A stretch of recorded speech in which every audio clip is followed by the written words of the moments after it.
Olá, eu sou Ícaro Malveira, estou aqui com o professor Gazi Andraus. Nós somos, respectivamente, doutorando e pós-doutorando do Programa de Pós-Graduação em Arte e Cultura Visual da UFG. Da minha parte, esse trabalho conta com o apoio da FAPEG. Nós integramos o grupo de pesquisa e criação em ciberarte, o CRIA Ciber, e hoje nós vamos discutir o artigo intitulado Minotauro Labirinto e Music Zines Sol Maior em Grafes, artes autorais da série coletiva CRIA Ciberzines. É importante destacar que a coleção Cria Ciberzines, ela surge dentro do contexto de atividades regulares do grupo de pesquisa Criação em Ciberarte, que tem reuniões regulares em que são discutidos aspectos relativos às pesquisas e aos estudos teóricos relativos às pesquisas, e que também possui uma contraparte prática que envolve a produção por parte dos seus membros e integrantes de zines e artezines. Reunidos, esses trabalhos compõem a coleção Cria Ciberzines. Esse trabalho se respalda em autores que estão relacionados à discussão de fanzines, como, por exemplo, Andraus, Magalhães, Batten e Thomas.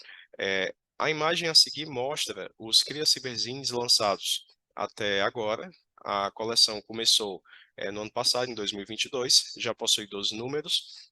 De todos eles, já foram feitas impressões físicas e também existe a versão digital virtual que está hospedada em diferentes espaços e plataformas, como, por exemplo, o site Marca de Fantasia, coordenado pelo professor Henrique Magalhães.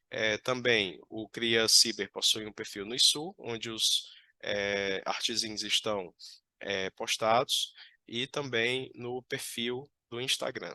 Agora o professor Gazi Andraus vai falar um pouco sobre o histórico dos zines. Bom, os fanzines são publicações que não vêm com uma temática única, podem trazer em suas páginas quaisquer modalidades de expressão artística, tanto a imagética como textual, mixando muitas vezes nas suas páginas artes e textos, por exemplo, resenhas, artigos, sessões de fóruns com ilustrações, cartoons, charges, histórias em quadrinhos, poesias, né? Essa variedade, ela vem dos fãs da literatura de ficção científica que, em 1930, nos Estados Unidos, começaram a publicar seus próprios contos em boletins mimeografados, né? Esses contos eram feitos por amadores, né, que gostavam dessa literatura, e apenas em 1940, 10 anos depois, esses boletins mimeografados acabaram sendo nomeados como fanzines, que é um neologismo a partir das palavras fan ou fanatic mais magazine, né? Então, desde 1930 para 40, esses fanzines, como boletins, depois fanzines, vieram à existência. E aí eles foram só aumentando seu potencial e seu escopo, porque desde 1950, quando as fotocopiadoras foram construídas, elaboradas, elas acabaram barateando a possibilidade de impressão dos fanzines, e em 1960 e 70 eles se ampliaram cada vez mais graças aos shows de punk, de rock e aos quadrinhos underground, porque o punk e o rock disseminavam, divulgavam seus shows através dos fanzines, com entrevistas, fotos, etc. E os quadrinhos undergrounds de amadores e até profissionais que começavam a publicar por conta própria seus trabalhos, fizeram com que aumentasse a possibilidade de ter fanzines pelo mundo fora do padrão de publicações. Próximo. E aí o Henrique Magalhães, pioneiro de pesquisa de fanzines no Brasil, ele explica claramente que fanzine é uma publicação alternativa, amadora, com pequena tiragem, impressa artesanalmente, editada e produzida por indivíduos, grupos ou fã-clubes de determinada arte, personagem, hobby ou gênero de expressão artística, para um público dirigido e abordando quase sempre um único tema. Apesar dessa questão de único tema, hoje os fanzines são disseminados mundo afora com temas variados, né? E dentre eles há subcategorias como os artezines ou os zines de arte. Os fanzines ou os artezines são publicações paralelas às publicações oficiais, então a gente chama de paratópicas, né? Elas existem coexistindo sem fazer parte do sistema, porque não buscam lucro, não geram lucro, e os artezines têm algumas características que estão sendo pesquisadas por alguns autores como Batten e Thomas, que definem que, para ser um fanzine de arte, um artezine, as publicações acabam tendo baixa tiragem, não visam lucro, não estão sujeitos a nenhum tipo de controle editorial ou de censura, né? E serem atinentes às artes, contendo quadrinhos, poesias, imagens, fotos, colagens, desenhos, gravuras, e o seu conteúdo visual imagético tende a ser maior que o textual. Essas são características, em geral, atinentes a todos os fanzines, mas aos artezines, principalmente o imagético e a questão artística, né? Próximo. Aqui nós temos as imagens das 8 páginas do Artezinho Labirinto Minotauro. No canto inferior direito vocês podem ver um QR Code que dá acesso à publicação no ISU.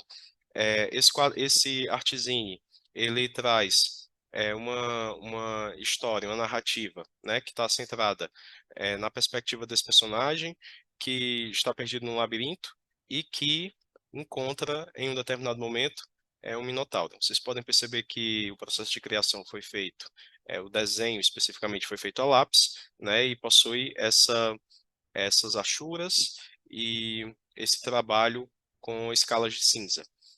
Alguns aspectos importantes sobre esse artezinho que foi produzido, né, trouxe uma montagem feita por meio da dobradura e do recorte, trazendo um formato de carrossel. Então, esse personagem, ele está perdido nesse labirinto, e ao seguir as indicações que lhe são dadas, cai na armadilha ao eleger um minotauro como presidente daquele lugar, selando o seu infortúnio. No seu processo de criação, eu trouxe 2 referências específicas. A primeira delas foi o mito do Minotauro, e a segunda foi o poema Cântico Negro do escritor português José Régio. Então, o primeiro verso desse poema vem por aqui, aparece de forma recorrente na história.